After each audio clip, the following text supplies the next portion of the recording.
Alright, on 3A, I've already wrote down a couple molecular weights. I didn't bother with any of the products because if you read this, it doesn't ask anything about our products.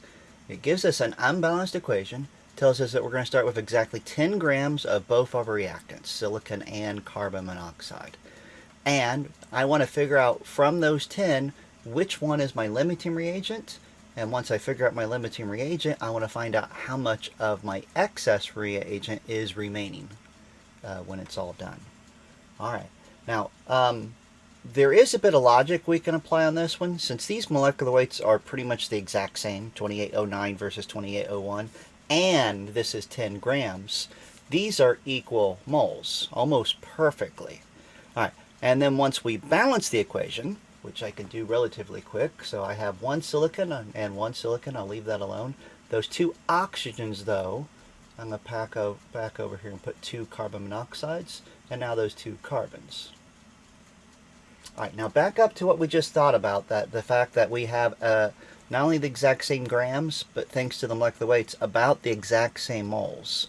Since my carbon monoxide is going to be used up faster because of that 2, I could already predict it was my limiting reagent. So if you could make a call like that, you could have very easily started and said that 10 grams, well, it must be the carbon monoxide. It's going to be my limiting reagent. Now, even though I really only need to do that, what I'm going to do right now is do it wrong so we can see what we would see. So when I can't make a safe call like that, I generally actually figure this out on whichever one's listed first. No good reason for that. It's not really logic. It's just the order. All right, so if it's not obvious that you have one that's going to be used up more, just pick one of them. All right, but I'm picking the silicon because I know the carbon monoxide is my limiting reagent. I want to show you what we're going to get here. All right, so if I have 1 mole of silicon now, because I've done my conversion, got my moles of silicon, my stoichiometric ratio tells me for every 1 silicon, I need 2 carbon monoxides, and 1 mole of carbon monoxide is 28.01 grams. Now the reason I compared reactant to reactant is when I calculate this and get a mass for CO, it's not how much I've made, it's how much I would need to burn up all 10 grams of the silicon. So I'm going to take the 10 grams of silicon, divide it by 28.09, multiply that answer by 2, multiply that by 28.01, and I get 19.9 grams. Alright, so what that means, this calculation, to use up all 10 grams of silicon, I need almost 20 grams of carbon monoxide. Alright, so that calculation would have told us that carbon monoxide was limiting.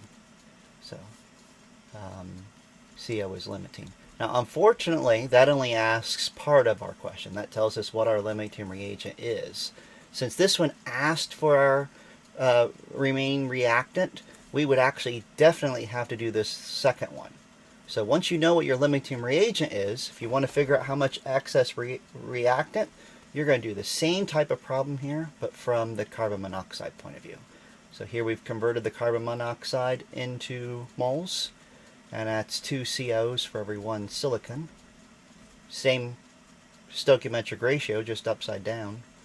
And then 1 mole of silicon happens to weigh 28.09 grams. Now we will get a usable number.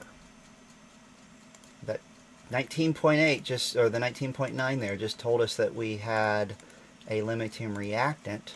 This calculation is going to tell us how much sulfur, or how much silicon we actually will use. 28.09. So, what this 5.01 tells us is the amount of silicon used up. So since you had 10 grams to start with, we would just subtract that 5.01, and we get that there is, thanks to significant figures, 5 grams of silicon remaining.